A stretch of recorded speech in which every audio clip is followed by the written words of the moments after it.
हाय, मैं हूं विकास और आप देख रहे हैं कॉमर्स फंडामेंटल। आज की इस वीडियो में हम कुछ क्वेश्चन करेंगे। ये क्वेश्चन स्टूडेंट्स की प्रॉब्लम है जो उन्होंने व्हाट्सएप या फिर ईमेल के द्वारा हमें शेयर किए हैं। आप भी अपनी प्रॉब्लम्स को व्हाट्सएप से या फिर ईमेल से हमें शेयर कर सकते हैं। हमारी ईमेल आईडी है avkr.commerce@gmail.com और हमारा व्हाट्सएप नंबर हमारे चैनल के अबाउट सेक्शन में दिया गया है, आप वहां से ले सकते हैं। तो लेट ना करते हुए चलिए शुरू करते हैं।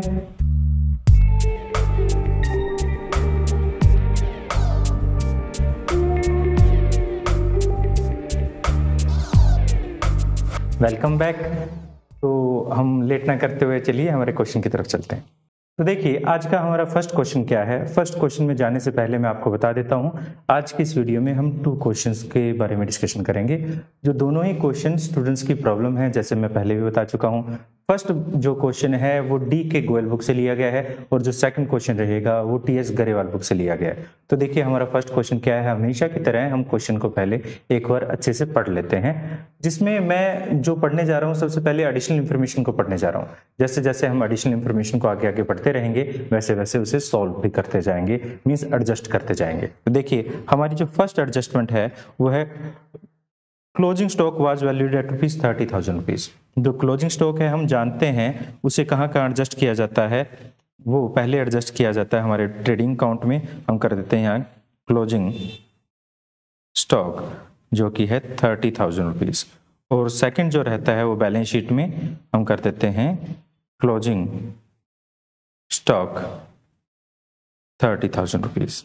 अब जो नेक्स्ट जो एडजस्टमेंट रहेगी, हम फर्स्ट एडजस्टमेंट कर चुके हैं। नेक्स्ट एडजस्टमेंट जो रहेगी, गुड्स वर्थ ₹5,000 प्लस आईजीएसटी इस पर लगा है 18%, were sold and dispatch 28th of March 2018 but no entry was passed to this effect. देखिए ये है goods sold and dispatch but not recorded का केस। इसमें हम देखिए अगर हमारे पास इस पर जीएसटी लगा है और गुड्स सोल्ड किया है, गुड्स वर्थ ₹5,000 प्लस आईजीएसटी, तो हमने इसका रिकॉर्डिंग अगर जर्नल एंट्री क्या करते, हम करते डेटर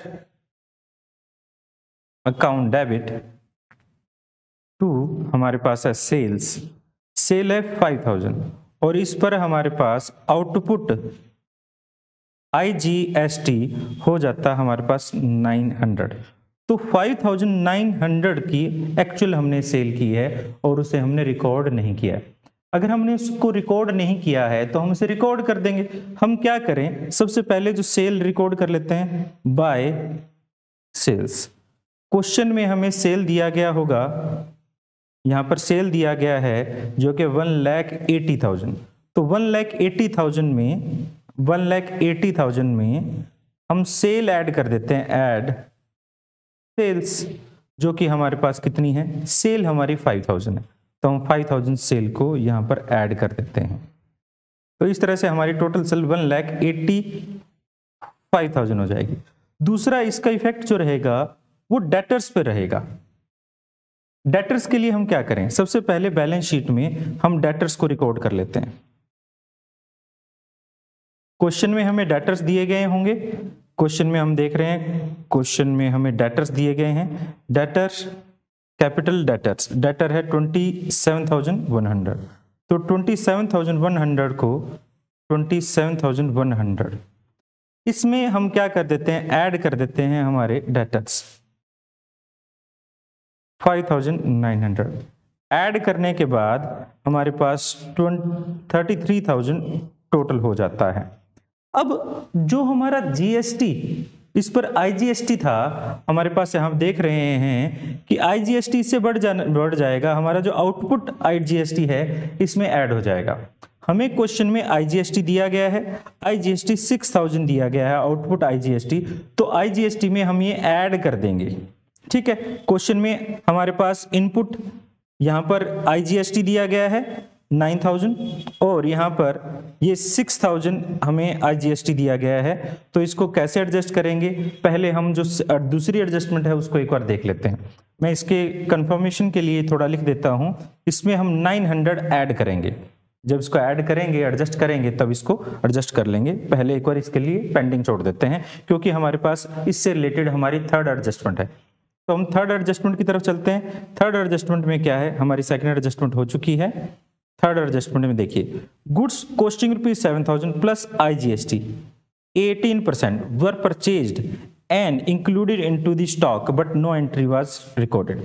अब इस एंट्री में भी हमारे पास क्या है, यहाँ परचेज का केस है।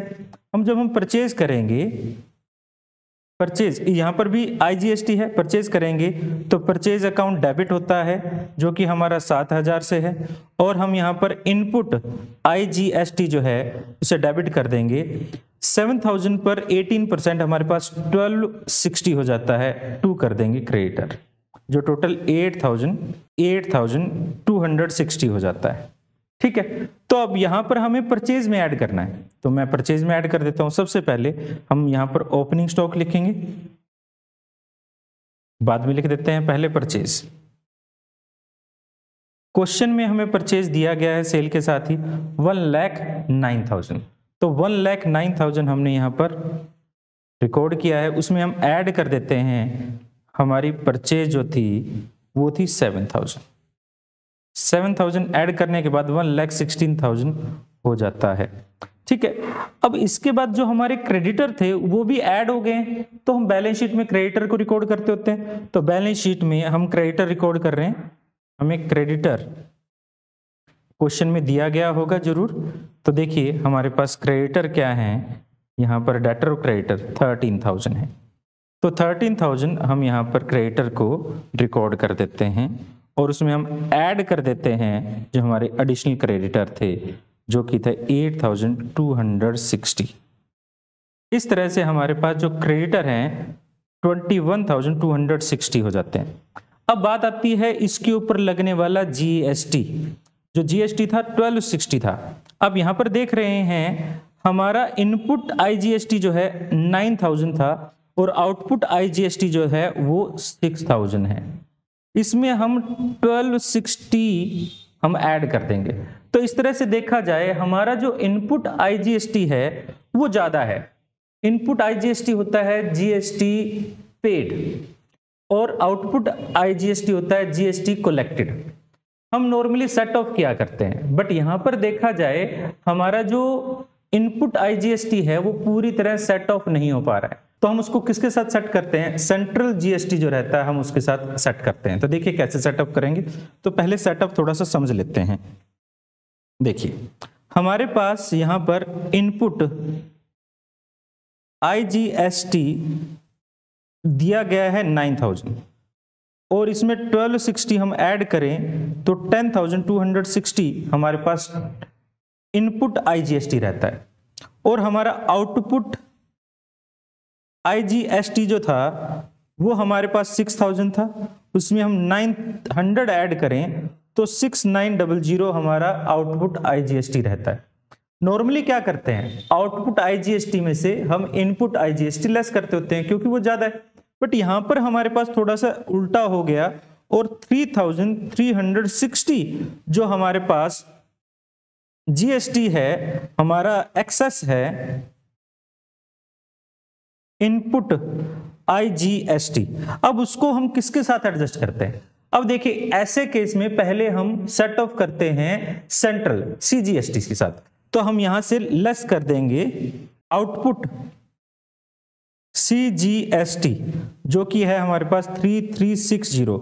इस तरह से हमारा जो IGST है वो पूरी तरह से सेट ऑफ हो जाएगा। अब इसके बाद हम ये देखते हैं कि हमारे पास आउटपुट कितना है। देखिए अब आउटपुट CGST जो था हमारे पास 5,200 रुपीज था, जिसमें से हमने 3,360 रुपीज सेट ऑफ कर चुके हैं। तो अल्टीमेटली इस वैल्यू में से 5,200 में से जब 3,360 सेट ऑफ करेंगे तो हमारे पास 1,840 रुपीज बच जाएगा जो सेट ऑफ नहीं हुआ है। अब 1,814 में से हम सेट ऑफ किससे करेंगे, जो हमारे पास यहां पर जो CGST दिया गया 4,000। ठीक है, इस तरह से हमारे पास देखा जाए CGST जो है पूरी तरह से सेट ऑफ नहीं हो पा रहा है। अगर पूरी तरह से सेट ऑफ नहीं हो पा रहा है तो हम उसे कहां दिखाएंगे, हम बैलेंस शीट की एसेट साइड दिखाएंगे, क्योंकि वो हमारा अभी तक सेट ऑफ नहीं हो पाया है, हम नेक्स्ट ईयर के लिए उसे कैरिड फॉरवर्ड कर सकते हैं। तो अब देखिए इसे कैसे करते हैं, यहीं पर मैं दिखा देता हूं आपको। देखिए हमारे पास जो आउटपुट CGST है वो 5200 है, उसमें से ये वाला जो हमने सेट ऑफ कर दिया है 3360, तो देखा जाए 1840 हमारे पास बचता है, और उसमें से लेस कर देते हैं जो हमारे पास इनपुट CGST हमें दिया गया है जो कि 4000 है। इस तरह से 2160 हमारा सेट ऑफ नहीं हो पाया है, इसको हम जो SGST से सेट ऑफ नहीं करेंगे, ये हमारे पास बैलेंस शीट में हम एसेट साइड दिखाएंगे हमारा आउटपुट CGST के केस में, और जो हमारे SGST है उसको हम बैलेंस शीट में लायबिलिटी साइड पूरी तरह से सेट ऑफ करेंगे। तो देखिए हम इसको पूरे को कर भी देते हैं पहले। तो यहां पर हमने क्या किया, हमने यहां बैलेंस शीट में हमने किया आउटपुट, हमारे पास है आउटपुट SGST जो कि क्वेश्चन में हमें दिया गया था 200, और उसमें से लेस कर देते हैं इनपुट SGST जो है 4000। इस तरह से 1200 हमने आउटपुट SGST दिखाया, और एसेट साइड में हम दिखा देंगे जो है इनपुट IGST। इनपुट IGST जो है वो 2160 हमारे पास था। इसके लिए हमने वर्किंग नोट बनाया हुआ है, यहाँ वर्किंग नोट को आप कोट भी कर सकते हैं, वर्किंग नोट, ठीक है। अब इसके बाद हमारे पास ये हमने एडजस्ट कर लिया है पूरा, मीन्स हम फर्स्ट, सेकंड और थर्ड इसको कंप्लीटली एडजस्ट कर चुके हैं। अब हम चलते हैं हमारी नेक्स्ट एडजस्टमेंट की तरफ। देखिए यहाँ पर दिया गया है a bill receivable 2000 included in bill receivable has been dishonour, means जो बिल रिसीवेबल है, एक बिल रिसीवेबल हमारा 2000 डिसऑनर हो चुका है, वो सभी बिल रिसीवेबल में शामिल है। मीन्स हमारे पास यहाँ पर 6000 रुपये बिल रिसीवेबल के दिए गए हैं, उसमें शामिल है।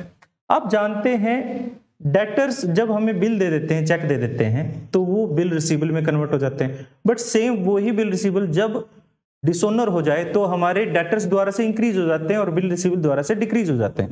तो यहाँ पर अगर हम देखें तो हम यहाँ पर सबसे पहले कर लेते हैं हमारे बिल रिसीवेबल जो कि 6000 दिया गया है, इसमें से लेस कर देते हैं डिसऑनर जो कि 2000 है। इस तरह से बिल रिसीवेबल हमारे 4000 हो जाते हैं, और यहाँ पर हम ऐड कर देते हैं डेटर जो कि 2000 रुपीज हैं, तो जो डिसऑनर हुए थे तो 35,000 हमारे इस तरह से डेटर्स हो जाएंगे। तो आगे हम चलते हैं हमारे नेक्स्ट एडजस्टमेंट की तरफ। देखिए नेक्स्ट एडजस्टमेंट में ये एडजस्टमेंट होने के बाद create a provision for 2% on discount on debtors, हमने डिस्काउंट देना है डेटर्स पर, उस पर प्रोविजन बनानी है। तो हमारे पास डेटर्स जो हैं, अब देखा जाए 35,000 के डेटर्स है, उसमें से लेस कर देते हैं प्रोविजन हमारे पास कितना रहेगा, 2% हमें प्रोविजन बनाने के लिए कहता है। तो 35,000 पर 2% करें तो 700 रुपीज आता है, तो 700 लेस कर देंगे तो 34,300 रुपीज हो जाता है। तो 30 ये हम यहां पर कर देते हैं 2 प्रोविजन फॉर डाउटफुल डेट्स जो है 700। अब देखिए आगे हमारी नेक्स्ट एडजस्टमेंट देखिए क्या है। नेक्स्ट एडजस्टमेंट में कहता है 1/3 of the commission received related to the next accounting year period, हमारा 1/3 कमीशन जो रिसीव हुआ है हमें इस साल, वो 1/3 जो है accounting year, next accounting year से है। हमें टोटल कितना रिसीव हुआ है, 4,500 रुपीज रिसीव हुआ है। तो 4,500 जो कमीशन है हमारा, यहाँ पर हम लिख लेते हैं सबसे पहले कमीशन 4,500। यहाँ कहता है लेस कर देते हैं जो एडवांस रिसीव्ड, ये कहता है 4,500 का 1/3, तो 1/3 करें तो हमारे पास 1500 हो जाता है। यहाँ पर देखा जाए 3000 हमारा है और ये 1500 क्योंकि हमें एडवांस रिसीव हुआ है तो लायबिलिटी साइड हम दिखाएंगे, लायबिलिटी साइड हम दिखाएंगे यहाँ पर एडवांस कमीशन रिसीव्ड जो कि है 1500। आई होप ये आपको समझ आया होगा। आगे चलते हैं, आगे देखिए ये कमीशन वाली एडजस्टमेंट भी हो चुकी है, दोनों एडजस्टमेंट। Depreciate furniture 10%। क्वेश्चन में हमें फर्नीचर दिया गया है, यहाँ पर देख रहे हैं फर्नीचर में कुछ ट्विस्ट है। फर्नीचर कहता है include A furniture 1000 purchase on 1 October. Means इसके अंदर हमारे पास 4000 का तो वो फर्नीचर है जो पूरे साल चला है और 1000 का वो फर्नीचर है जो हमारे पास 6 मंथ यूज हुआ है। तो इस पर डेप्रिसिएशन भी इसी तरह से हम चार्ज करेंगे। तो हमारे पास डेप्रिसिएशन फर्नीचर पर 10% है, तो फर्नीचर हमारे पास यहाँ पर टोटल 5000 है, तो हम कर देते हैं फर्नीचर जो कि है 5000। यहाँ पर देखिए 4000 पर, मैं इसको थोड़ा साइड में लिख लेता हूँ, 4000 पर हमारे पास 10% देखा जाए तो 400 रहता है और 1000 पर हम 10% करें तो 100 फुल ईयर का और 6 मंथ का देखें तो यहाँ पर 50 हो जाता है। तो 450 इस तरह से हमारा टोटल डेप्रिसिएशन लगेगा। अब यहाँ पर लेस कर देते हैं डेप्रिसिएशन जो कि है 450। इस तरह से 4550 रुपीज हम यहाँ से लेस कर देते हैं। ठीक है, तो यहाँ पर मैं इस एडजस्टमेंट को यहाँ पर भी दिखा देता हूँ टू डेप्रिसिएशन जो कि है 450। इस तरह से हमने सभी एडजस्टमेंट्स कर लिए हैं। अब हम क्वेश्चन की जो बाकी का डाटा है उसको हम फिल कर लेते हैं। मैं पहले बता देता हूं, उसके बाद एक साथ में फिल करूंगा। स्टॉक एट कमेंसमेंट 1500 दिया गया है, तो यहाँ पर ओपनिंग स्टॉक है, ओपनिंग स्टॉक 15,000 दिया गया, सॉरी 15,000। उसके बाद परचेज और सेल हम दोनों कर चुके हैं। मैन्युफैक्चरिंग वेजेस जो है मैन्युफैक्चरिंग एक्सपेंसेस में आएंगे, तो हम कर देंगे मैन्युफैक्चरिंग वेजेस, ये मीन्स डायरेक्ट है जो कि क्वेश्चन में हमें दिए गए हैं 8000। ठीक है, उसके बाद हमें आगे कहता है मैन्युफैक्चरिंग वेजेस हो चुका है। फ्यूल ये भी डायरेक्ट नेचर है, डायरेक्ट एक्सपेंसेस हैं। सैलरी ये इनडायरेक्ट है, पहले मैं फ्यूल का कर लेता हूँ। फ्यूल जो कि डायरेक्ट है 12,000 रुपीज, तो हम यहाँ पर फ्यूल कर लेते हैं जो कि 12,000 हमारे पास है। उसके बाद आगे क्वेश्चन में देखिए हमें क्या कहता है। आगे क्वेश्चन में हमें कहता है सैलरी खर्चा है, सैलरी 12,000 रुपये खर्चा है, ये हम सैलरी के अंदर डाल देते हैं। ठीक है, हमारे पास यहाँ पर आ जाएगा सैलरी 12,000 रुपीज। अब यहाँ पर हमारे पास एक चीज दी गई है, या देख रहे हैं आप, टैक्स दिया गया, इनकम टैक्स। देखिए एक नहीं दो टर्म आती हैं, देखिए दोनों। यहां पर एक इनकम टैक्स दिया गया है, इनकम टैक्स एडवांस पेमेंट दिया गया है। देखिए अगर इनकम टैक्स दिया गया है, इनकम टैक्स क्या है, एक डायरेक्ट नेचर का खर्चा है जो ओनर पे लगता है। मीन्स ऐसा इनकम टैक्स डायरेक्ट नेचर का टैक्स है जो एक पर्सन पर लगता है, उसकी इनकम पर दिया जाता है। तो ऐसे में ये ओनर के लिए ड्राइंग है, उसने बिजनेस से टैक्स पे कर दिया, मींस उसने ड्राइंग कर लिया। और यहां पर हमारे पास इनकम टैक्स है और income tax paid in advance है, दोनों ही है। एक तरह से देखा जाए दोनों ही ओनर के लिए क्या है, ड्राइंग है। तो देखा जाए ये 3000 और 2000 5500 हमारे लिए क्या हो जाएगी, ड्राइंग हो जाएगी। इसे हम कैपिटल में से लेस करेंगे।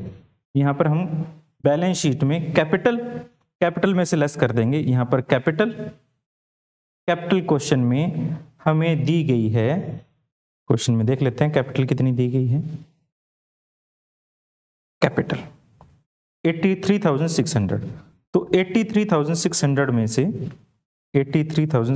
में से लेस कर देते हैं हम ड्राइंग टैक्स के रूप में जो 5,500 है। ठीक है, ये भी हमने कर लिया। आगे हम देखते हैं, ये करने के बाद लोन 10%। ये देखिए ये जो इस तरह का जो होता है हमारे पास, ये हमारे लिए एक तरह से एसेट है, ये लायबिलिटी नहीं है, एसेट है। और इस पर 300 हमें इंटरेस्ट रिसीव होता है। देखा जाए इस 5,000 पर 10% 500 हमें इंटरेस्ट रिसीव होना चाहिए था, बट हमें 300 रिसीव हुआ है, तो 200 हमारे लिए अक्रूवल इनकम होगी है। तो ये भी एक तरह से एडजस्टमेंट है। तो हम यहाँ पर लोन एसेट साइड में सबसे पहले लोन लिख लेंगे, लोन टू एक्स जो हमारे पास है टोटल 5000, ठीक है। और इसमें हम ऐड कर देते हैं यहाँ पर इंटरेस्ट 200, तो 5200 यहाँ लिख देंगे। और यहाँ पर क्योंकि इनकम हमने कमा ली है तो यहाँ पर कर देंगे bye interest on x loan, जो कि हमारे पास 300 था, उसमें ऐड कर देते हैं अक्रूड इंटरेस्ट 200, टोटल 500 इस तरह से शो करेंगे। आगे चलते हैं हमारे क्वेश्चन में। क्वेश्चन में नई नई चीजें आप देखने को मिल रही है आपको। आगे है कमीशन रिसीव्ड। कमीशन रिसीव्ड हम ऑलरेडी इसके बारे में डिस्कशन कर चुके हैं, कमीशन रिसीव्ड के बारे में, तो हम इसके बारे में अब डिस्कशन नहीं करेंगे। रेंट जो है 4000 है, ठीक है। आगे कहता है रेंट ओइंग, रेंट हमने पे करना है 600, यानी आउटस्टैंडिंग रेंट कह दे सकते हैं इसे। यहां पर ओइंग लिख दिया, ये आउटस्टैंडिंग रेंट है और दोनों ही हमारे ट्रायल बैलेंस में दिए गए हैं। तो रेंट हमारा खर्चा है, ये हमारी प्रॉफिट एंड लॉस अकाउंट में जाएगा, और ये हमारी लायबिलिटी है तो लायबिलिटी साइड में जाएगा। तो हम यहाँ रेंट लिख देते हैं खर्चों के अंदर, रेंट खर्चों में लिख देते हैं 4000, और दूसरा हमारे पास लायबिलिटी साइड में लिख लेते हैं रेंट ओइंग हमारे पास है 600, ठीक है। आगे चलिए, आगे चलते हैं। रेंट के बाद हमें कहता है फर्नीचर एडजस्ट कर चुके हैं, बिल रिसीवेबल हम एडजस्ट कर चुके हैं, बिल पेबल हमने एडजस्ट नहीं किया 1600, तो ये भी हम पे कर देते हैं। यहाँ पर हमारे पास बिल्स पेबल 1600। आगे क्वेश्चन काफी बड़े हो जाते हैं, बड़े होने के साथ साथ हमने ये कर दिया प्लांट क्वेश्चन में हमें देता है 54,900। डेटर हम ऑलरेडी कर चुके हैं, क्रेडिटर भी हम ऑलरेडी कर चुके हैं, कैपिटल भी हम ऑलरेडी कर चुके हैं, कैश एक आइटम कैश रहती है, कैश हमारे पास है 19,500। इस तरह से हम सारी एडजस्टमेंट अब कर चुके हैं, हमारे पास कुछ भी नहीं रहता है ऐसा जो हमें एडजस्ट हमने ना किया हो। आई होप ये आपको समझ आया होगा। क्वेश्चन काफी लेंथी हो जाते हैं, बट लेंथी क्वेश्चन के साथ साथ कॉम्प्लिकेशन थोड़ी बढ़ जाती है, ठीक है। अब देखिए हमने सिर्फ और सिर्फ क्या करना है, बैलेंसेस निकालने हैं। सबसे पहले टोटल करते हैं, 2,15,000 आता है मेरे पास, आंसर है पहले मैंने कैलकुलेट किया, ये 2,15,000 आता है। यहाँ से हम यहाँ पर 64,000 हम कर लेते हैं टू बैलेंस कैरी डाउन, और इस बैलेंस को बाय बैलेंस ब्रो डाउन कर लेते हैं 64,000। 64,000 में ये तीन वैल्यूज ऐड करें तो हमारे पास 67,500 आता है। इस 67,500 में से ये हमारे पास सिर्फ 4 वैल्यूज हैं, ये 4 वैल्यूज लेस करें तो हमारे पास जो वैल्यू आएगी 50,350, ये हमारा रहेगा net profit transfer to capital account. और ये 50,350 हम ऐड कर देते हैं, 50,350 कैपिटल में जब ऐड करें तो हमारे पास जो वैल्यू आएगी 1,28,450 रह जाता है। अब जो जितनी भी वैल्यूज हैं हमारे पास, इन सभी को ऐड करें, दोनों साइड ही सभी आइटम्स को ऐड कर लें तो हमारे पास जो बचेगा टोटल होगा 1,54,610, 1,54,610। इस तरह से देखा जाए क्वेश्चन हमारा बिल्कुल सक्सेसफुली हमने कर लिया है, दोनों साइड हमारी बराबर हैं। आई होप आपको समझ भी आया होगा। तो हम नेक्स्ट क्वेश्चन की तरफ चलते हैं। हमारा आज का देखिए नेक्स्ट क्वेश्चन, ये जो क्वेश्चन लिया गया है वो TS गरेवाल बुक से लिया गया है, तो हम क्वेश्चन करते हैं। देखिए क्वेश्चन क्या है, क्वेश्चन को हम हमेशा की तरह पढ़ लेते हैं। क्वेश्चन में पहले एडजस्टमेंट पढ़ेंगे। अब यहाँ पर मैं देख पा रहा हूँ कोई भी हमें हिडन एडजस्टमेंट नहीं दी गई है, ठीक है, कोई भी हिडन एडजस्टमेंट। यहाँ पर भी इनकम टैक्स है जैसे हमने पहले किया है, इनकम टैक्स है, इंटरेस्ट ऑन लोन है। इनकम टैक्स ये क्या रहेगा, ये हमारी ड्राइंग रहेगी, ठीक है। यहाँ पर कुछ आइटम्स जो हैं हमने पहले से देख लिए, प्रोविजन फॉर डाउटफुल डेट्स भी दिया गया है, डेटर्स बैड डेट्स नहीं दिया गया, ठीक है। यहाँ पावर दिया गया है, वेजेस, कैरीज इन वर्ड, परचेज ड्राइंग, ठीक है, स्टॉक दिया गया है, इंटरेस्ट ऑन बैंक लोन भी दिया गया है। आगे देखते हैं, आगे पढ़ते हैं। On 31 March 2020 stock is valued at ₹23,000। ठीक है, तो ये हमने बना लिया है पहले ही। तो यहाँ पर हम कर देंगे बाय क्लोजिंग स्टॉक, जो कि है हमारे पास 23,000, और इसमें बैलेंस शीट में क्लोजिंग स्टॉक 23,000। आगे बढ़ते हैं, देखिए आगे क्वेश्चन में क्या कहता है। आगे क्वेश्चन में कहता है a furniture costing rupees 45,000 were purchased on 1 July 2019 but it was not recorded in the book, no payment was made for it. ना ही हमने कोई पेमेंट दी है और ना ही हमने इसको रिकॉर्ड किया है। और इसके आगे कहता है the wages 5,000 were paid for the assembling which has been debited to wage account. ये इसके ऊपर 5,000 हमारा खर्चा लगा था, उस 5,000 के खर्चे को भी हमने गलती से हमारे वेज में इसको शामिल कर दिया। किया क्या जाना चाहिए था, ये इस मशीनरी के अंदर, फर्नीचर के अंदर ये शामिल किया जाना चाहिए था। तो हम इसे क्या करें, सबसे पहले फर्नीचर जो कॉस्टिंग रुपीज 45,000 है फर्स्ट, बट रिकॉर्ड नहीं किया था। हम यहाँ पर देख रहे हैं फर्नीचर, हमारे पास किसी भी टाइप का फर्नीचर हमें दिखाई नहीं दे रहा है। तो फर्नीचर 45,000 का हम बैलेंस शीट में लिख लेते हैं सीधा ही। तो हमने लिखा फर्नीचर। अगर बैलेंस शीट ट्रायल बैलेंस में भी दिया जाता तो हम उसको ऐड करते हैं। यहाँ पर हम ऐड कर देते हैं वेजेस जो 5,000 है। तो इस तरह से 50,000 हमारे पास फर्नीचर रहेगा। हम यहाँ पर वेजेस लिख लेते हैं।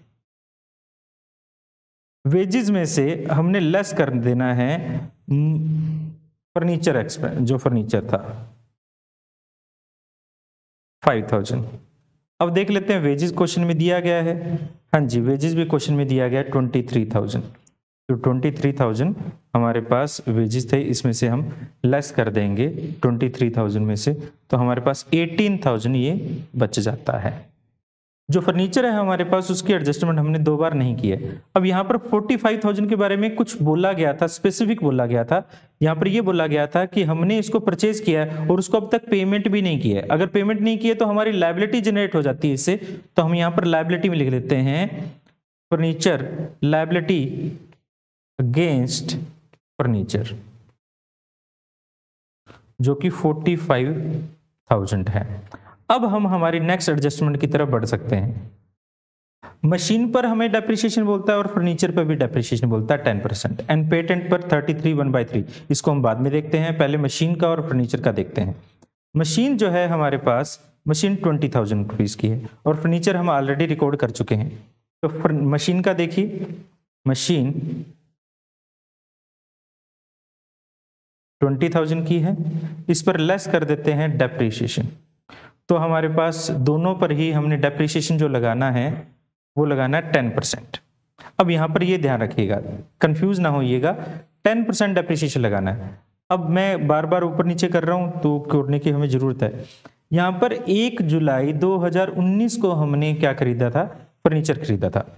अगर फर्नीचर हमने 1 जुलाई 2019 को खरीदा था तो हमारे पास जुलाई, अगस्त, सितंबर, अक्टूबर, जुलाई, अगस्त, सितंबर, अक्टूबर, नवंबर, दिसंबर, जनवरी, फरवरी, मार्च, या 9 मंथ का डेप्रिसिएशन लगेगा। और वो भी कितने परसेंट, 10%। जो हम देख पा रहे हैं 50,000 जो हमारी टोटल एसेट है उस पर 10% डेप्रिसिएशन लगाएं तो हमारे पास 5,000 बनता है। इस 5,000 पर हम 9 मंथ का हम कैलकुलेट करते हैं। 5,000 को मल्टीप्लाई करते हैं 9 से और 12 से डिवाइड करते हैं तो 3,750 हमारा डेप्रिसिएशन बनता है। तो ये हमारा डेप्रिसिएशन रहेगा फर्नीचर पर 3,750। और यहाँ पर मशीन पर लेस कर देते हैं डेप्रिसिएशन 10% जो कि 2,000 है। इस तरह से हमारे पास डेप्रिसिएशन हम लेस करेंगे और 50,000 में से 3,750 लेस करें तो हमारे पास 46,250 आता है और यहाँ पर 18,000 आता है। तो ये दोनों ही डेप्रिसिएशन को हम यहाँ पर प्रॉफिट एंड लॉस अकाउंट में लिखेंगे। थोड़ा नीचे की तरफ लिख देते हैं डेप्रिसिएशन। डेप्रिसिएशन हमारे पास था 3,750 और यह था हमारे पास फर्नीचर पर, मशीनरी पर था 2,000। तो टोटल हमारे पास 5750 डेप्रिसिएशन इन दोनों पर हो जाता है। इसके अलावा हमारे पास एक डेप्रिसिएशन और रखा है, पेटेंट। वैसे इसको डेप्रिसिएशन नहीं कहते, इसको रिटर्न ऑफ एक्सपेंसेस कहते हैं। देखिए, जो टेंजिबल एसेट पर होता है वो डेप्रिसिएशन होता है, जो इंटेंजिबल एसेट पर होता है वो रिटर्न ऑफ एक्सपेंसेस होते हैं, ठीक है, या फिर इसको अमोर्टाइजेशन भी कहते हैं। जब भी हमारे पास 33 1/3% हो, इसको आप 100/3% भी लिख सकते हो। परसेंट को हटाने के लिए 100/3 मल्टीप्लाई बाय 3 भी कर सकते हो, सॉरी 100 कर सकते हो। तो इसको सोल्व करें तो 1/3 आता है। मीन्स जब भी आपके सामने 33 1/3 हो तो आप उसको 1/3 मान लें। पेटेंट की वैल्यू जितने भी है हमारे पास 2700 है, इसका हम 2700 को जब 1/3 करते हैं तो 900 हमारा रिटर्न ऑफ एक्सपेंसेस आ जाएगा। तो ये 900 पेटेंट भी रिटर्न ऑफ कर लेते हैं। तो हम कर लेते हैं 2 पेटेंट रिटर्न ऑफ, जो कि हमारा 900 हो जाता है। और यहां पर हम बैलेंस शीट में पेटेंट हम कर देते हैं जो कि 2700 थे, और लेस कर देते हैं रिटर्न ऑफ जो कि 900 है, ठीक है। इस तरह से हमने ये एडजस्टमेंट कर लिए हैं। आगे चलते हैं। आगे कहता है increase provision for doubtful debts. यहां पर 2 लिखा गया, बाय नहीं लिखा गया। 2 यानी हमने हमारे पास जितनी भी प्रोविजन है वो प्रोविजन को बढ़ाकर 2000 तक करना है। बाय नहीं बोला गया। अगर बाय बोलता तो हमारी जितनी ओल्ड प्रोविजन है उसके अंदर हम और ओल्ड प्रोविजन ऐड कर देते हैं, मींस न्यू प्रोविजन ऐड कर देते हैं। हमारे पास प्रोविजन 600 दी गई है, मींस अब हमारी प्रोविजन कितनी हो गई है, 1400 ऐड होकर टोटल जो रहेगी वो 2000 हो जाएगी।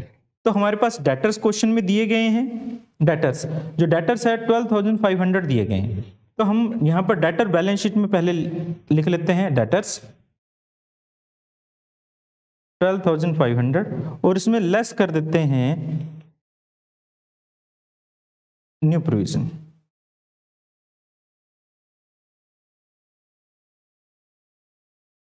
जो रहेगा 2000 रहेगा।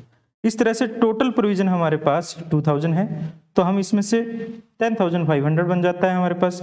अब यहां पर देखिए हमने प्रोविजन को 1400 से ऐड किया है, तो यहां पर करेंगे प्रोविजन फॉर डाउटफुल डेट्स जो कि हमारे पास 2000 है, और इसमें से लेस कर देंगे ओल्ड प्रोविजन जो कि है हमारे पास 600। तो इस तरह से 1400 से हमने प्रोविजन को बढ़ाया है। हमारी प्रोविजन कितने से बढ़ी है, सिर्फ 1400 से बढ़ी है, ठीक है। आई होप ये आपको समझ आया होगा। आगे चलते हैं। आगे प्रोविजन के बाद हमें कहता है carry forward 2/3 of the advertisement expenditure, ठीक है जी। हमारे पास क्वेश्चन में एडवर्टीजमेंट एक्सपेंडिचर दिया गया होगा जो कि 16,050 दिया गया है। इसमें 16,050 में से कहता है 2/3 ही कहता है 2/3। तो 16,015 का मल्टीप्लाई बाय 2 डिवाइड बाय 3 करें तो 10,700 कौन से खर्चे हैं, एक्सपेंसेस अनएक्सपायर्ड, वो खर्चे हैं जो अगले साल के खर्चे होंगे। तो हम कर लेते हैं।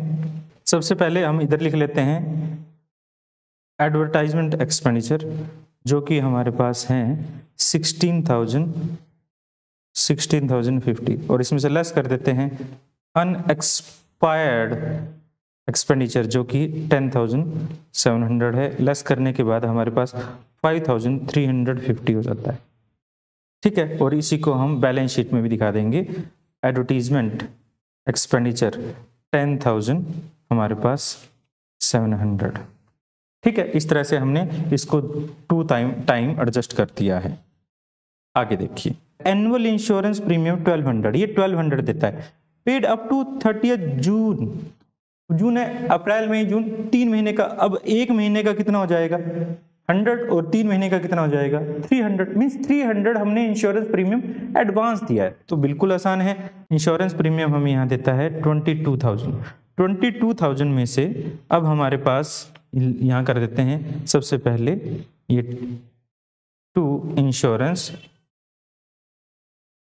22,000, और इसमें से लेस कर देते हैं प्रीपेड इंश्योरेंस या अनएक्सपायर्ड इंश्योरेंस 21,700 हो जाएगा। अब यहां पर हमारे पास इसको भी हम एसेट साइड में दिखा देते हैं, अनएक्सपायर्ड इंश्योरेंस जो कि है 300। ठीक है, अब आगे चलते हैं। आगे हमारे पास लास्ट ये भी हो चुका है, manager is entitled to get 10% commission और नेट प्रॉफिट बिफोर चार्जिंग। ये लास्ट की एडजस्टमेंट रहेगी, ये हमने अभी नहीं करना है। देखिए हमारी लास्ट एडजस्टमेंट क्या है, ए फायर ब्रोक आउट 25 मार्च 2020, डिस्ट्रॉय कर देते हैं 20,000 रुपीज का goods which were not insured. अब देखिए बुक जो है उसमें अलग तरीके से एडजस्ट किया गया है, इसको हो सकता है आप क्रेडिट साइड में दिखा रहे हो क्योंकि आपका लॉस है, आप परचेज में से भी कम करके दिखाएंगे, वो गलत नहीं होगा। नॉर्मली क्या होता है जब लॉस बाय फायर इस तरह से होता है, हम जर्नल एंट्री क्या करते हैं, हम loss by fire account debit to हम करते हैं परचेज जो कि है 20,000। तो इस तरह से यहां पर परचेज जो है वो लेस होना चाहिए, ना कि इसको खर्चों में दिखाएं। तो यहां पर हम परचेज जो है, परचेज 1,71,000 क्वेश्चन में दिया गया, उसमें से लेस कर देंगे लॉस बाय फायर जो कि है हमारे पास 20,000। ठीक है, और इस 20,000 को हम कहां लिखाएंगे, ये लॉस हमारा है क्योंकि इंश्योर्ड नहीं था, तो 2 लिख देंगे लॉस बाय फायर 20,000। ठीक है, इसके बाद हमारे पास लास्ट एडजस्टमेंट रह जाती है हमारी मैनेजर कमीशन, हमें ये देखना है। ठीक है, अब उससे पहले हम बाकी की जो सारी ट्रांजैक्शंस हैं उनको रिकॉर्ड कर लेते हैं। यहां पर हमारा लेस रह गया है परचेज रिटर्न। परचेज रिटर्न हमें क्वेश्चन में दिया गया है, परचेज रिटर्न 4,000 रुपीज, तो 4,000 रुपीज हम यहाँ कर लेते हैं, 47,000, 1,47,000। उसके बाद हमारे पास कुछ और एडजस्टमेंट है, कैपिटल हमने नहीं लिखा, जो हमने नहीं लिखा है उनको हम एडजस्ट कर लेते हैं और लिख लेते हैं। तो सबसे पहले हमारे पास कुछ और आइटम्स, यहाँ पर कुछ भी नहीं रहता और यहाँ पर सेल रहता है, बाय सेल्स। सेल क्वेश्चन में देख लेते हैं, क्वेश्चन में कितना है सेल हमारे पास, सेल जो है वहाँ 2,89,000 दिया गया है और हमें सेल रिटर्न जो है वो भी दिया गया है 600। तो हम सेल और सेल रिटर्न लिख लेते हैं, 2,89,600 लेस कर देते हैं सेल रिटर्न 600, तो 2,89,000 हमारे पास आ जाएगा। ठीक है, इस तरह से हमारे पास ये रहेगा। तो टोटल हम करके लिख लेते हैं, जो बुक है बुक से थोड़ा सा अलग हो जाएगा, बाकी की जो टर्म्स हैं वो भी लिख लेते हैं। जैसे पावर रह गया हमारा, पावर है 9,000 और कैरेज इनवर्ड जो है 1,500। ये सारा करने के बाद और बाकी कुछ टर्म्स हैं वो भी कर लेते हैं। जैसे हमने यहाँ कैपिटल आगे देखेंगे, क्रेडिटर कैपिटल ये लिख लिया या नहीं, कैपिटल नहीं लिखा तो मैं लिख लेता हूँ पहले कैपिटल क्वेश्चन में हमारे पास है 65,000 और क्रेडिटर क्वेश्चन में 36,800 दिया गया। ठीक है, इसके बाद ये हम एडजस्ट कर चुके हैं। रेंट रिसीव्ड 600, रेंट रिसीव्ड हमारी इनकम है तो हमने ये नहीं लिखी है, तो हम बाय रेंट लिख देते हैं 600। इसके अलावा रेंट रिसीव्ड भी हो चुका, सेल हम कर चुके हैं, परचेज कर चुके हैं, प्रोविजन फॉर डाउटफुल डेट्स कर चुके हैं, एडवर्टीजमेंट ये नहीं किया, स्टॉक ओपनिंग स्टॉक ये भी कर चुके हैं, डेटर्स ये हम शायद लिख चुके हैं, कैश एट बैंक ये 22,560, तो हम cash at bank balance sheet में लिख लेते हैं कैश, तो 22,560। और हमने डेटर्स, यहाँ पर डेटर्स जो हैं उसकी प्रोविजन हम कर चुके हैं पहले। ठीक है, तो डेटर्स का कर चुके हैं। ये ड्राइंग हमने नहीं किया तो कैपिटल में से ड्राइंग लेस कर लेते हैं, लेस ड्राइंग जो कि 5,000 है, तो 60,000 हमारे पास बच जाता है। ये करने के बाद ड्राइंग का भी हो गया हमारे पास, परचेज हम कर चुके हैं, कैरेज इनवर्ड हम कर चुके हैं, कैरेज इनवर्ड, वेजेस भी हम कर चुके हैं, पावर हम कर चुके हैं, इंश्योरेंस भी हम कर चुके हैं, सैलरीज हमने नहीं लिखा। यहाँ पर गुडविल भी नहीं लिखा, गुडविल हम लिख लेते हैं, और मशीन हम ऑलरेडी कर चुके हैं। डिस्काउंट रिसीव्ड नहीं लिखा, गुडविल लिख लेते हैं 49,000, तो बैलेंस शीट में गुडविल लिख लेते हैं 49,000। और यहाँ पर हमारे पास जो आइटम थी गुडविल के बाद डिस्काउंट रिसीव्ड ये नहीं लिखा, तो ये प्रॉफिट एंड लॉस में लिख देते हैं बाय डिस्काउंट रिसीव्ड जो था 1800 था। ठीक है, उसके बाद हमारे पास डिस्काउंट के बाद जनरल एक्सपेंसेस खर्चे हैं। सेल्स रिटर्न हमने नहीं लिखा अभी, सेल्स रिटर्न लिख चुके हैं, सॉरी ये भी लिख चुके हैं। जनरल एक्सपेंसेस हमने नहीं लिखा, ये लिख देते हैं 8,600, तो हमने जनरल एक्सपेंसेस लिख देते हैं 8,600। उसके बाद क्वेश्चन में जनरल एक्सपेंसेस डिस्काउंट अलाउड ये हमारा खर्चा है, ये लिख देते हैं, ये भी कर चुके हैं। डिस्काउंट अलाउड खर्चा है, मैं ऊपर लिख देता हूँ टू डिस्काउंट अलाउड। हमने डिस्काउंट अलाउड हमारा खर्चा है जो कि 5,000 रिकॉर्ड कर दिया है।